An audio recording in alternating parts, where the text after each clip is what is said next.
Hello viewers, आज की video में हम class 10 chapter 1 real numbers exercise 1.2 का इंट्रोडक्शन देखते हैं।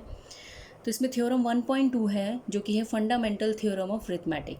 वो क्या कहती है कि every composite number can be expressed और factorized as a product of primes and their factorization is unique apart from the order in which the prime factors occur.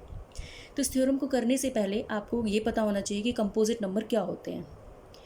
तो उसके लिए हम थोड़ा सा देख लेते हैं कि जो सबसे पहले हम नंबर्स के बारे में पढ़ते हैं। नंबर्स होते हैं हमारे 1, 2, 3, 4, 5, 6, 7 एंड सो ऑन। अब ये देखना है कि इन नंबर्स में से कंपोजिट नंबर कौन से हैं। ये सभी तो कंपोजिट नंबर नहीं है ना। तो सबसे पहले हमें ये पता होना चाहिए कि प्राइम नंबर क्या होता है। ठीक है, तो प्राइम नंबर से शुरुआत हो रही है। तो बहुत से बच्चों को कन्फ्यूजन हो जाती है कि कंपोजिट नंबर क्या होता है, प्राइम नंबर क्या होता है। तो मैं उसके लिए आपको बता दूं सबसे पहले कि जो प्राइम नंबर होते हैं वो ग्रेटर देन 1 होते हैं। Greater than 1। अब ये नहीं कि ग्रेटर देन 1 यानी 2, 3, 4, 5, 6, 7 सभी के सभी प्राइम नंबर है, नहीं। ग्रेटर देन 1 और क्या होने चाहिए साथ में, वो उनके जो फैक्टर्स हैं वो केवल 2 ही होने चाहिए। वो कौन कौन से? एक तो 1 और एक खुद वो अपना नंबर। कहने का मतलब है वो केवल अपने और 1 की टेबल में आता हो वो नंबर, वो होता है प्राइम नंबर। ठीक है, मोर देन नहीं सॉरी ओनली 2 फैक्टर्स। अब जैसे मैं 2 की बात करूँ, 2 कैसा नंबर है?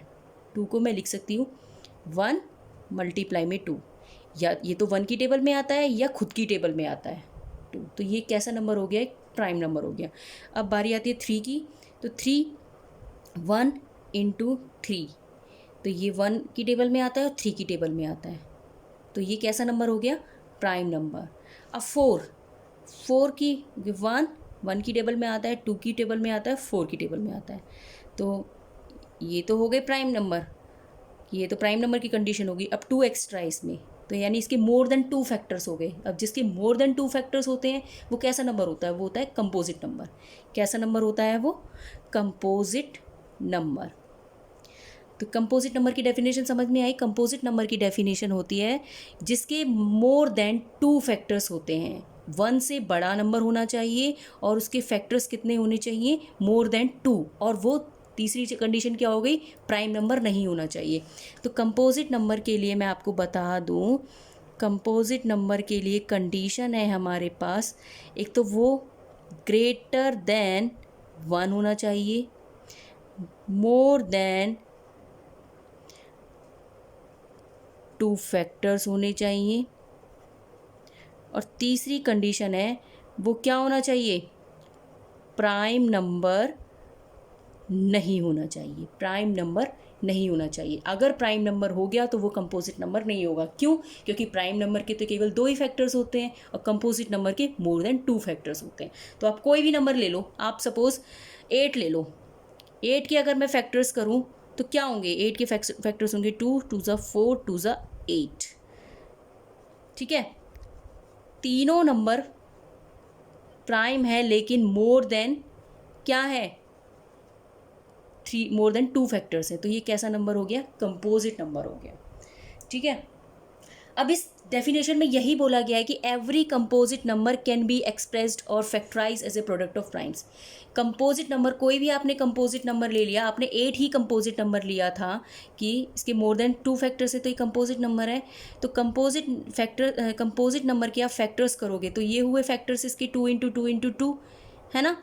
ये फैक्टर्स हुए। तो ये नंबर कैसे हैं? ये प्राइम नंबर्स की फॉर्म में है। तो कंपोजिट नंबर का जो भी फैक्टर होगा वो प्राइम नंबर ही होगा। आप इसके अलावा कोई और नंबर ले लो, आप 6 ले लो, 6 के फैक्टर्स करो 2 इंटू 3, तो ये 2 भी प्राइम नंबर है, 3 भी प्राइम नंबर है। आप कोई और नंबर ले लो, 10 ले लो, आप 10 के फैक्टर्स करेंगे 2 इंटू 5, 2 भी प्राइम है, 5 भी प्राइम है। आप 12 ले लो, 2 3 ज़ा 6, 2 ज़ा 12, तो 2 भी प्राइम नंबर है, 3 भी प्राइम नंबर है। तो ये भी, तो कहने का मतलब क्या है कि every composite number can be expressed और factorized as a product of primes. उनको हम जो फैक्टर्स करेंगे हम कंपोजिट नंबर के, वो फैक्टर्स कैसे होंगे? प्राइम नंबर होंगे। And their factorization is unique. And their factorization is unique का क्या मतलब है कि जो उसके फैक्टर्स होंगे, जो उनके फैक्टर्स होंगे वही फैक्टर्स होंगे, उसके अलावा और कोई फैक्टर नहीं हो सकता, इसलिए वो फैक्टर्स कैसे होंगे, यूनिक होंगे। अब 6 के 2 इंटू 3, इसके अलावा तो कोई और फैक्टर्स नहीं हो सकता, नहीं हो सकता ना, 2 और 3 होंगे, तो इस ये कैसा फैक्टर हो गया, ये यूनिक फैक्टर हो गए। ठीक है, नेक्स्ट है apart from the order in which the prime factors occur. जो उनका ऑर्डर है, जो उन फैक्टर्स का ऑर्डर है, वो आप उसको चेंज कर सकते हो। जैसे मैंने यहाँ लिखा 2 इंटू 3, आप 3 इंटू 2 भी लिख सकते हो, तो उसको चेंज कर सकते हैं। ठीक है, तो ये आपका फंडामेंटल थ्योरम ऑफ अरिथमेटिक है। इसके बाद टॉपिक आता है HCF और LCM का। HCF क्या होता है? HCF होता है हमारा highest common factor. Highest common factor, तो हाईएस्ट कॉमन फैक्टर, इसकी डेफिनेशन लिख लेते हैं। HCF क्या होता है? HCF होगा हमारा product of the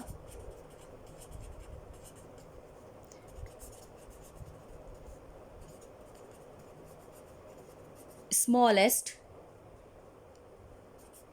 power of each common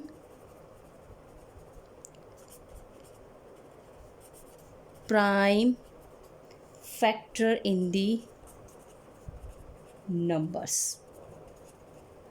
ठीक है, अब LCM लोएस्ट कॉमन मल्टीपल, जिसका होगा product of the greatest power of each prime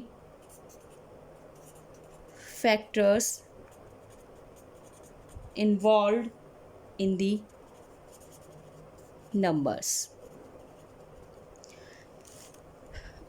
मैं इसको आपको HCF और LCM को एक एग्जाम्पल के थ्रू समझाती हूँ। एक एग्जाम्पल अब ले लेते हैं, जैसे कि 96 और एग्जाम्पल मैं ले लेती हूँ कि 96 एंड 404। 96 और 404, ये दो कोई मैंने नंबर ले लिया सपोज, इसका मुझे HCF निकालना है। तो HCF कैसे निकालेंगे?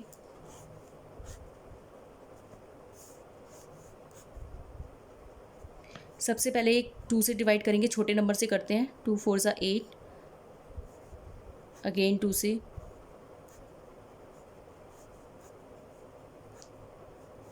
लास्ट में यहाँ पर भी 2 से। अब तो ये नहीं जाएगा, तो ये किससे जाएगा? 3 के टेबल में भी नहीं आएगा। 3 3 ज़ा 9 1 11 नहीं आता।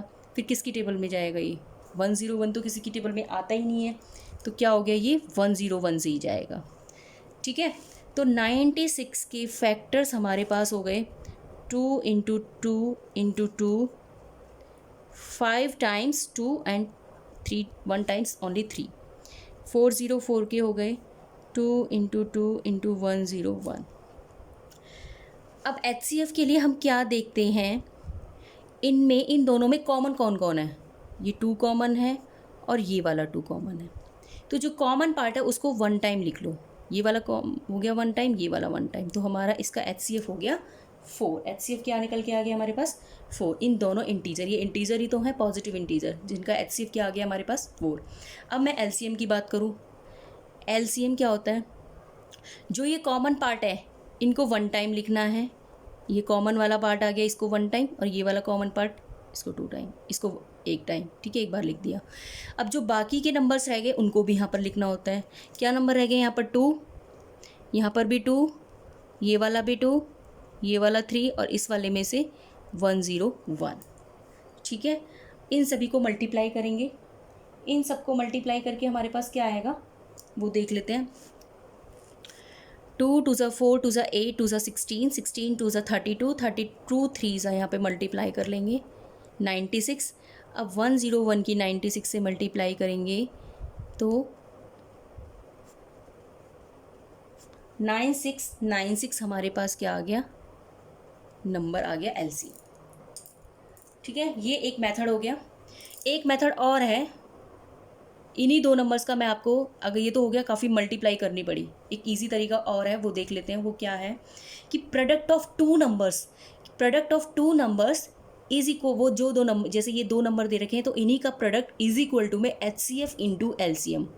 अगर मुझे इनमें से दो नंबर पता है या फिर मुझे उसका HCF पता है तो मैं LCM आराम से पता कर सकती हूँ, या मुझे वो दो नंबर पता है और LCM पता है तो मैं HCF भी फाइंड आउट कर सकती है। या मैं ऐसे भी कर सकती हूँ कि मुझे उन दोनों नंबर्स में से एक नंबर पता है, दूसरा नहीं पता, और HCF और LCM पता है तो वो दूसरा नंबर हम पता कर सकते हैं। तो वो क्वेश्चन के थ्रू हम समझेंगे। क्या है कि अगर मुझे यही दो नंबर दे रखे हैं 96 और 404, 96 और 404, ये दो कोई नंबर है मेरे पास, ठीक है। ये दोनों नंबर्स मेरे कैसे हैं, पॉजिटिव इंटीजर हैं। तो मेरे पास क्या पता है मुझे कि product of two numbers is equal to HCF into LCM, ठीक है। ये एक फॉर्मूला है, इसको हम यूज़ करेंगे। प्रोडक्ट ऑफ टू नंबर्स का मतलब क्या है, ये दो नंबर, इन दोनों का प्रोडक्ट 96 मल्टीप्लाई में 404 इज इक्वल टू, अब मुझे LCM निकालना है। सपोज़ मुझे मल्टीप्लाई करने में बहुत दिक्कत हो रही थी तो मुझे LCM यहाँ पे निकालना है, तो मैं कैसे निकालूंगी। मुझे HCF पता है, HCF आया इसका 4 इंटू में LCM, इसको हम ऐसे करेंगे, यहाँ पे पुट कर दिया। अब LCM को हम यहीं रहने देंगे और जो ये 4 है उसको हम यहाँ साइड में लेके जाएंगे, तो ये जो मल्टीप्लाई वाली चीज़ है वो यहाँ पर आएगी तो वो डिवाइड में जाएगी, ठीक है। तो ये कर दो, 4 1 ज़ा 4, 4 2 ज़ा 8, 4 4 ज़ा 16। अब 404 की 24 से मल्टीप्लाई कर दीजिए तो कितना आएगा निकल के, 9696 ही हमारे पास क्या आएगा, LCM। ये है हमारा HCF और LCM निकालने का तरीका। आई होप आपको मेरी वीडियो पसंद आई होगी। आप मुझे जो भी, आपको उसमें कोई प्रॉब्लम है तो आप मुझे कमेंट बॉक्स में कमेंट करके बता सकते हो, और मेरे चैनल को सब्सक्राइब करना ना भूलें जिससे मेरे आने वाले नोटिफिकेशन आपको टाइम टू टाइम मिलता रहे। Thank you.